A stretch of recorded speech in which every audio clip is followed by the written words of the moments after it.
رسول خدا ارشاد فرمایا کہ اس مہینے کی دن بہترین دنوں میں سے ہیں، اس مہینے کی راتیں بہترین راتوں میں سے ہیں، اسی لیے ماہ مبارک کے ایام کی عبادات دعائیں اور رات کی بھی اعمال عبادات دعائیں بالکل مختلف واقع ایام میں سے۔ ظاہراً لگتا ہے کہ بہت ساری ہیں، لیکن اگر تھوڑی تھوڑی سی بھی اگر اپنے حساب سے پڑھنا شروع کریں تو، اور ترجمے کے ساتھ دعائیں، چھوٹی جو دعائیں ہیں جو ہم پڑھتے ہیں نماز کے بعد پڑھتے ہیں، روز کی دعا ہے، اگر وہ ہم تھوڑا سا ترجمے پر دھیان دیں تو یقیناً ہماری معرفت میں اضافہ ہوگا۔ خوب ظاہر ہے عربی زبان شاید ہم سب کی اس طرح نہیں ہے جس طرح ہونی چاہیے۔ اچھا افسوس تو یہ ہوتا ہے کہ بہت سارے لوگ عرب ملک میں رہتے ہیں کتنے سالوں سے، مگر آج تک عربی صحیح نہیں ہو پاتی ہے۔ تو یہ بھی ایک المیہ ہے کہ ہم اگر جہاں رہ رہے ہیں اتنے عرصے سے، اور ویسے بھی عربی زبان جو ہے وہ قرآن اور حدیث کی زبان ہے، اور اس سے اچھی اپرچونیٹی شاید آپ کو کہیں اور نہیں ملے گا یہاں رہتے ہوئے اگر آپ عربی سیکھ لیں تو کوشش بہرحال کریں، کیونکہ بہرحال جو ہے وہ اسی کتاب اور کتاب اللہ اور حدیث سے انسان کا سروکار زیادہ ہے۔ تو اگر ہم ترجمہ پڑھیں ان دعاؤں کا تھوڑا تھوڑا بھی، تو آپ کو پتہ چلے گا کہ میں خدا سے مانگ کیا رہا ہوں۔ اب میں مانگ رہا ہوں یا علی ہو، یا عظیم ہو، یا غفور ہو، یا رحیم۔ اب میں رٹی ہوئی ظاہر ہے بچپن سے پڑھ رہا ہوں، تو وہ جیسے رمضان آتا ہے تو آٹومیٹکلی وہ باہر آ جاتی ہے جو پڑھتا ہے آدمی، لیکن مانگ کیا رہا ہوں؟ اللہم ادخل علی اہل القبور السرور، یعنی میں مانگ کیا رہا ہوں۔ یہ ضروری ہے کہ کم از کم میں ایک دفعہ ترجمہ تو دیکھوں اس کا، کہ میں پتہ چلے میں خدا سے مانگ کیا رہا ہوں۔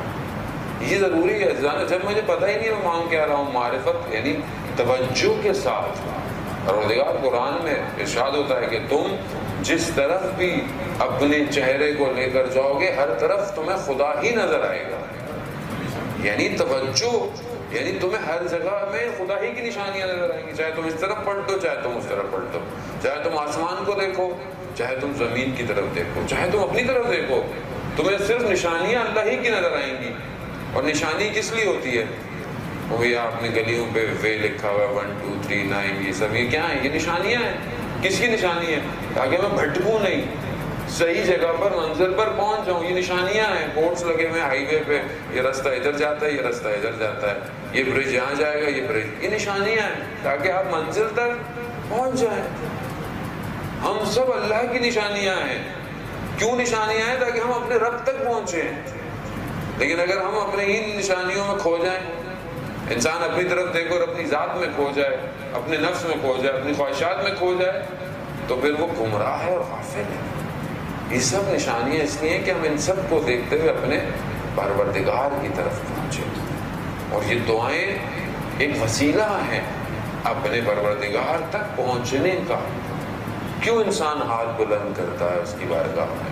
اس کی وجہ یہ ہے کہ اس بے نیاز سے مانگ رہا ہے جو فقیر ہے، یعنی اپنے فقر کی اور محتاجی کے لیے پھیلا رہا ہے اس کے آگے، اسی کی طرف ہاتھ پھیلا رہا ہے۔ اور کہاں پھیلا؟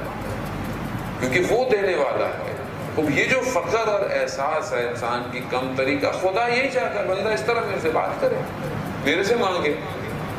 بعض اگر آج کا حصہ بھی اسی خطبہ شعبانیہ میں سے ہے، وہ دعا کا حصہ ہے کہ اس مہینے میں دعائیں کیا ہیں؟ استجاب۔ دعا مانگو، افطاری کے وقت مانگو، سحری کے وقت مانگو، رات کی تنہائی میں مانگو، اور کتنی ساری دعائیں اللہ نے ویسی ہمیں دی ہوئی ہیں۔ فلانی دعا ہے اگر آپ ہر روز پڑھیں تو آپ کو حج بیت اللہ نصیب ہوگا۔ اسی طرح اور دعائیں ہیں، شب قدر کیا محال ہے۔ یہ دعائیں ہیں تاکہ یہ دعاؤں کا مہینہ ہے، یہ دعائیں دسترخوان ہیں۔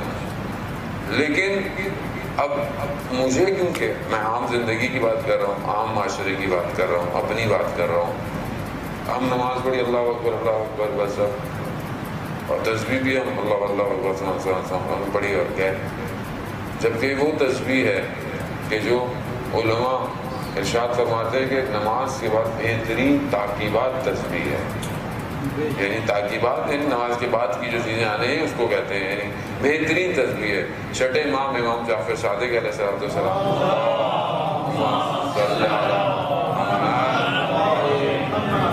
امام فرماتے ہیں کہ تسبیح جو ہے وہ ہماری والدہ کی جو تسبیح ہے جو نماز کے بعد، وہ 1000 نوافل سے بہتر ہے۔ 1000 نوافل، یہ نوافل 1000 میرے نہیں بول رہے مولا، مولا اپنے نوافل کی بات کر رہے ہیں، یعنی جو امام نفل پڑھتے ہوں گے اس سے